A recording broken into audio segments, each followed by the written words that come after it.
You Israel সহযোগিতা চুক্তি বাতিলের দাবি স্পেন, আয়ারল্যান্ড ও স্লোভেনিয়ার। প্রত্যাখ্যান করে আলোচনার প্রস্তাব জার্মানির। এপ্রিলের শেষে দ্রুজবা পাইপলাইন সচলের ঘোষণা ইউক্রেনের। নতুন করে 1700 বর্গ কিলোমিটার এলাকা নিয়ন্ত্রণে নেয়ার দাবি রাশিয়ার। ইউক্রেনকে ইউ 90 বিলিয়ন ইউরো ঋণ দিতে পারে বলে জানালেন কায়া কালাস। পিটার ম্যান্ডেলসন নিয়োগকাণ্ড নিয়ে বিপাকে স্টারমার। সদ্য বরখাস্ত হওয়া পররাষ্ট্র মন্ত্রণালয় কর্মকর্তার দাবি, ম্যান্ডেলসনের নিয়োগে চাপ সৃষ্টি করা হয়েছিল। হাঙ্গেরির বিতর্কিত এলজিবিটিকিউ বিরোধী আইনকে ইউরোপিয়ান আইনের লঙ্ঘন বলে ঘোষণা ইউ আদালতের বিচারক প্যানেলের। ইউরোপের হালনাগাদ ও বৈচিত্র্যময় খবর আপনাদের সামনে এক নজরে তুলে ধরছি আমি নূর।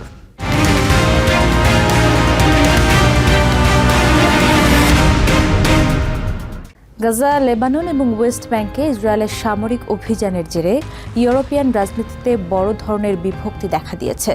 ইসরায়েলের সাথে ইউরোপিয়ান ইউনিয়নের দীর্ঘদিনের বাণিজ্যিক ও সহযোগিতা চুক্তি স্থগিত করার দাবি তুলেছে স্পেন, আয়ারল্যান্ড ও স্লোভেনিয়া। তাদের অভিযোগ, ইসরায়েল আন্তর্জাতিক মানবাধিকার আইন এবং চুক্তির মূল শর্তগুলো লঙ্ঘন করছে। তবে লুক্সেমবার্গে ইইউ পররাষ্ট্রমন্ত্রীদের বৈঠকে এই প্রস্তাবকে অনুপযুক্ত বলে প্রত্যাখ্যান করেছে জার্মানি। বার্লিনের মতে সম্পর্ক ছিন্ন নয়, বরং সংলাপের মাধ্যমেই সমাধানের পথ খুঁজতে হবে। গাজা, লেবানন এবং ওয়েস্ট ব্যাংকে ইসরায়েলি হামলার জেরে ইউরোপিয়ান ইউনিয়নে অস্থিরতা বাড়ছে। ইসরায়েলের সাথে ইইউর সহযোগিতা চুক্তি স্থগিতের দাবি এখন তুঙ্গে। মঙ্গলবার লাক্সেমবার্গে অনুষ্ঠিত ইইউ পররাষ্ট্রমন্ত্রীদের এক গুরুত্বপূর্ণ বৈঠকে আয়ারল্যান্ড, স্পেন এবং স্লোভেনিয়া আনুষ্ঠানিকভাবে এই দাবি উত্থাপন করে। এর আগে ইইউ প্রধান কায়া কালাসকে দেয়া এক যৌথ চিঠিতে তারা দাবি করে, ইসরায়েল পদ্ধতিগতভাবে প্যালেস্টিনিয়ানদের উপর নিপীড়ন চালাচ্ছে, বিশেষ করে সামরিক আদালতে প্যালেস্টিনিয়ানদের মৃত্যুদণ্ড দেওয়ার প্রস্তাবিত আইন এবং ত্রাণ সরবরাহে বাধার বিষয়টি চুক্তির চূড়ান্ত লঙ্ঘন বলে মনে করছে দেশগুলো। স্পেন, স্লোভেনিয়া এবং আয়ারল্যান্ড আজ ইসরায়েলের সাথে ইইউ এর অ্যাসোসিয়েশন চুক্তি স্থগিতের বিষয়ে আলোচনার অনুরোধ জানিয়েছে। এই চুক্তি অনুযায়ী মানবাধিকারের প্রতি সম্মান প্রদর্শনের ভিত্তিতেই কেবল ইসরায়েলের সাথে সম্পর্ক রাখা সম্ভব। 1995 সালে স্বাক্ষরিত এই চুক্তিটি মূলত ইসরায়েল ও ইইউর মাঝে অর্থনৈতিক ও রাজনৈতিক সম্পর্কের মূল কাঠামো। এর আওতায় ইসরায়েল ইউরোপের বাজারে বড় ধরনের শুল্কমুক্ত বাণিজ্য সুবিধা পায়। তবে এই চুক্তির 2 নম্বর অনুচ্ছেদে স্পষ্টভাবে উল্লেখ আছে, পারস্পরিক শ্রদ্ধা এবং মানবাধিকার রক্ষার মাধ্যমেই কেবল এই সম্পর্ক বজায় থাকবে। আয়ারল্যান্ড ও স্পেনের দাবি, ইসরায়েল গাজায় মানবিক বিপর্যয় সৃষ্টি করে এই শর্ত ভেঙেছে। এই দাবির মুখে শক্তিশালী বাধা হয়ে দাঁড়িয়েছে জার্মানি। দেশটির পররাষ্ট্রমন্ত্রী ইয়োহান ওয়েডেফুল স্পষ্ট জানিয়েছেন, এই মুহূর্তে ইসরায়েলের সাথে বাণিজ্যিক সম্পর্ক ছিন্ন করা মোটেও সঠিক সিদ্ধান্ত হবে না। জার্মানির মতে কঠোর এবং গঠনমূলক সংলাপের মাধ্যমে ইসরায়েলকে চাপের মুখে রাখা শ্রেয়। আমরা এই ধরনের প্রস্তাবকে অনুপযুক্ত মনে করি। তা সত্ত্বেও অবশ্যই ইসরায়েলের সাথে সংকটপূর্ণ ইস্যুগুলো নিয়ে আমাদের আলোচনা চালিয়ে যেতে হবে। জার্মানির এমন অবস্থানে সমর্থন দিয়েছে ইটালিও। তবে বেলজিয়াম ইসরায়েলের পদক্ষেপকে অগ্রহণযোগ্য বলে অভিহিত করেছে। অন্যদিকে ফ্রান্স এবং সুইডেন অধিকৃত ওয়েস্ট ব্যাংকের অবৈধ বসতি থেকে পণ্য আমদানি বন্ধের দাবি পুনর্ব্যক্ত করেছে। ইইউ কর্মকর্তাদের মতে যে কোনো বড় পদক্ষেপ নিতে 27টি সদস্য দেশের সর্বসম্মত সম্মতির প্রয়োজন, যা বর্তমানে প্রায় অসম্ভব। ইসরায়েলের আচরণ সম্পূর্ণ অগ্রহণযোগ্য। লেবাননে তাদের এই নির্বিচার ও অসম প্রতিক্রিয়া সমস্যাযুক্ত এবং নিন্দনীয়। যৌথভাবে ব্যর্থ হলেও কিছু দেশ একতরফা পদক্ষেপ নিতে শুরু করেছে। স্লোভেনিয়া 2025-এ ইসরায়েলের অধিকৃত অঞ্চলের অবৈধ বসতি থেকে আসা পণ্য আমদানিতে নিষেধাজ্ঞা দিয়েছে। স্পেনও 2026 সাল থেকে একই ধরনের আইন কার্যকরের ঘোষণা দিয়েছে। অন্যদিকে আয়ারল্যান্ড তাদের পার্লামেন্টে অকিউপাইড টেরিটরিজ বিল পুনরুজ্জীবিত করার চেষ্টা করছে, যার মাধ্যমে অবৈধ ইসরায়েলি বসতির সাথে সব ধরনের ব্যবসা নিষিদ্ধ হবে। গাজা পুনর্গঠনে যখন $71 বিলিয়ন খরচের অনুমান করা হচ্ছে, তখন ইসরায়েলের সাথে বাণিজ্যিক সম্পর্ক বজায় রাখা নিয়ে ইউরোপের দেশগুলোর এই মতভেদ নীতিগত দ্বন্দ্বের রূপ নিয়েছে। নিষেধাজ্ঞার প্রস্তাব আপাতত সফল না হলেও বাণিজ্যিক চাপ প্রয়োগের এই প্রবণতা ভবিষ্যতে ইইউ ইসরায়েল সম্পর্কের সমীকরণ বদলে দিতে পারে। নিজিয়া জামি, TVN 24 নিউজ ডেস্ক। দীর্ঘ প্রতীক্ষার পর অবশেষে সচল হতে যাচ্ছে দ্রুজ পাইপলাইন। মঙ্গলবার ইউক্রেনের প্রেসিডেন্ট ভলোদিমির জেলেনস্কি জানিয়েছেন, রুশ ক্ষেপণাস্ত্র হামলায় ক্ষতিগ্রস্ত এই পাইপলাইনটি এপ্রিলের শেষ নাগাদ পুনরায় তেল সরবরাহের জন্য প্রস্তুত হবে। তবে এই মেরামত প্রক্রিয়া নিয়ে রাশিয়ার সঙ্গে পাল্টাপাল্টি অভিযোগ চলছেই। ক্রেমলিনের দাবি, ইউক্রেন ইচ্ছাকৃতভাবে তেল সরবরাহ আটকে রেখে ব্ল্যাকমেল করছে। অন্যদিকে রাশিয়ার জেনারেল স্টাফ প্রধান ভ্যালেরি গেরাসিমভ জানিয়েছেন, চলতি বছরের শুরু থেকে রুশ বাহিনী প্রায় 1700 বর্গ কিলোমিটার এলাকা নিজেদের নিয়ন্ত্রণে নিয়েছে। হাঙ্গেরি ও স্লোভাকিয়ার মতো ইউরোপের দেশগুলোর জন্য লাইফলাইন হিসেবে পরিচিত দ্রুজবা পাইপলাইন গত জানুয়ারি মাসে রাশিয়ার ড্রোন হামলায় এটি ক্ষতিগ্রস্ত হওয়ার পর থেকেই বন্ধ ছিল তেল সরবরাহ। অবশেষে মঙ্গলবার ইউক্রেনের প্রেসিডেন্ট ভলোদিমির জেলেনস্কি সুখবর দিয়েছেন, এপ্রিলের শেষেই পাইপলাইনটি পুনরায় সচল হবে। তবে এই মেরামত নিয়ে রাজনীতি কম হয়নি। হাঙ্গেরি ও স্লোভাকিয়া বারবার কিয়েভের বিরুদ্ধে পাইপলাইন সংস্কারে বিলম্বের অভিযোগ তুলেছে, যা ইউক্রেন বারবারই প্রত্যাখ্যান করে এসেছে। তবে প্রতিবারের মতো এবারও অভিযোগের একই সুর মেলালো ক্রেমলিন। রাশিয়া প্রযুক্তিগতভাবে তেল সরবরাহ করতে প্রস্তুত, কিন্তু কিয়েভ প্রশাসন আমাদের সঙ্গে ব্ল্যাকমেইল শুরু করেছে। তেল সরবরাহ বন্ধের জন্য পুরোটাই দায়ী কিয়েভ। তারা পাইপলাইন খুলবে কিনা তা তাদের উপরই নির্ভর করছে। পাইপলাইনের সংকটের পাশাপাশি রণক্ষেত্রের খবরও বেশ উদ্বেগজনক। রাশিয়ার শীর্ষ জেনারেল ভ্যালেরি গ্যারাসিমভ টেলিভিশনে ঘোষণা দিয়েছেন, তাদের বাহিনী শুধু মার্চ ও এপ্রিল মাসেই প্রায় 700 বর্গ কিলোমিটার এলাকা দখল করেছে, আর চলতি বছরের শুরু থেকে দখলে নিয়েছে আরও 1000 বর্গ কিলোমিটার। চলতি বছরের শুরু থেকে আমরা 80টি বসতি এবং 1700 বর্গ কিলোমিটার এলাকা নিয়ন্ত্রণে নিয়েছি। লুহানস্ক পিপলস রিপাবলিকের পুরো এলাকা এখন আমাদের অধীনে। আমাদের যৌথ বাহিনীর অভিযান এখন সব দিকেই এগিয়ে চলেছে। যুদ্ধের এই নতুন মোড় এবং জ্বালানি সংকটের এই টানাপোড়েন পুরো অঞ্চলের অর্থনীতিতে বড় ধরনের প্রভাব ফেলছে। আমেরিকা ও পশ্চিমা মিত্রদের সামরিক সহায়তা সত্ত্বেও ইউক্রেনের জন্য বর্তমান পরিস্থিতি বেশ চ্যালেঞ্জিং হয়ে দাঁড়িয়েছে। Basudebnath, TVN 24 news desk.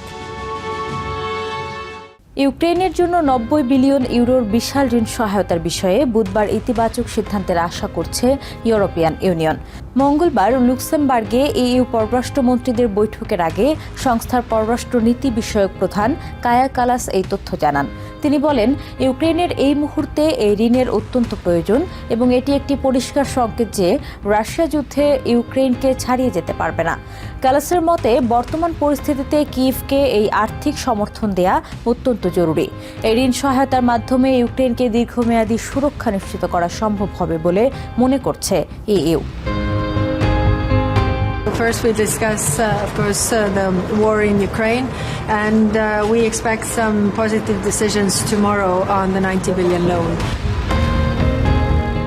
ইউরোপের প্রতিরক্ষা প্রযুক্তি খাতের শীর্ষ প্রতিষ্ঠান থ্যালেস তাদের প্রথম প্রান্তিকের আয়ের লক্ষ্যমাত্রা ছাড়িয়ে গেছে। মঙ্গলবার প্রকাশিত এক প্রতিবেদনে জানানো হয়, প্রতিরক্ষা সরঞ্জাম সরবরাহ বৃদ্ধির ফলে কোম্পানির আয় গত বছরের তুলনায় প্রায় 10% বেড়েছে। এবছরের প্রথম 3 মাসে থ্যালেসের মোট আয়ের পরিমাণ দাঁড়িয়েছে 5.32 বিলিয়ন ইউরো। যদিও বিশ্লেষকদের প্রত্যাশার তুলনায় নতুন অর্ডারের হার কিছুটা কম ছিল, তবে শুধুমাত্র প্রতিরক্ষা বিভাগেই অর্ডারের প্রবৃদ্ধি হয়েছে প্রায় 75%। সাম্প্রতিক বছরগুলোতে উৎপাদন সক্ষমতা বৃদ্ধির সুফল হিসেবে এই অভাবনীয় প্রবৃদ্ধি সম্ভব হয়েছে বলে জানিয়েছে কর্তৃপক্ষ। কোম্পানিটি চলতি বছরের জন্য তাদের বার্ষিক প্রবৃদ্ধির লক্ষ্যমাত্রা 6 থেকে 7% অপরিবর্তিত রেখেছে। ব্রিটিশ রাজনীতিতে পিটার ম্যান্ডেলসনের বিতর্কিত নিয়োগ ঘিরে সৃষ্ট সংকট আরও ঘনীভূত হয়েছে। গত সপ্তাহে বরখাস্ত হওয়া পররাষ্ট্র মন্ত্রণালয়ের সাবেক শীর্ষ কর্মকর্তা অলি রবিন্স মঙ্গলবার পার্লামেন্টের পররাষ্ট্র বিষয়ক কমিটির শুনানিতে বিস্ফোরক সব তথ্য দিয়েছেন। রবিন্সের দাবি, ম্যান্ডেলসনের নিয়োগ দ্রুত সম্পন্ন করার জন্য প্রধানমন্ত্রীর কার্যালয় থেকে তার উপর তীব্র চাপ ছিল। একদিকে প্রধানমন্ত্রী কিয়ার স্টারমার এ দায় পররাষ্ট্র মন্ত্রণালয়ের উপর চাপাচ্ছেন, অন্যদিকে রবিন্সের এই সাক্ষ্য স্টারমারের রাজনৈতিক বিচারবুদ্ধি ও সততা নিয়ে নতুন করে প্রশ্ন তুলেছে। পিটার ম্যান্ডেলসনের বিতর্কিত নিয়োগ ঘিরে সদ্য বরখাস্ত হওয়া পররাষ্ট্র মন্ত্রণালয়ের কর্মকর্তা অলি রবিন্সের বিস্ফোরক সব তথ্য ব্রিটিশ রাজনীতিকে আরও সংকটময় করে তুলেছে। মঙ্গলবার পার্লামেন্টের পররাষ্ট্র বিষয়ক কমিটির শুনানিতে রবিন্স পরিষ্কার করেছেন 2025 সালের জানুয়ারিতে যখন তিনি দায়িত্ব গ্রহণ করেন ততদিনে পিটার ম্যান্ডেলসনের নিয়োগ ঘোষণা এবং রাজার অনুমোদন সহ সব আনুষ্ঠানিকতা সম্পন্ন হয়ে গিয়েছিল। তিনি দাবি করেন ডাউনিং স্ট্রিট থেকে তাকে বারবার তাগিদ দেওয়া হয়েছিল যেন নিয়োগ প্রক্রিয়া দ্রুত শেষ করা হয়। The department rigorously followed the process, and we did so, frankly, as I understand it, despite some in government believing it was not a process we ever needed to follow.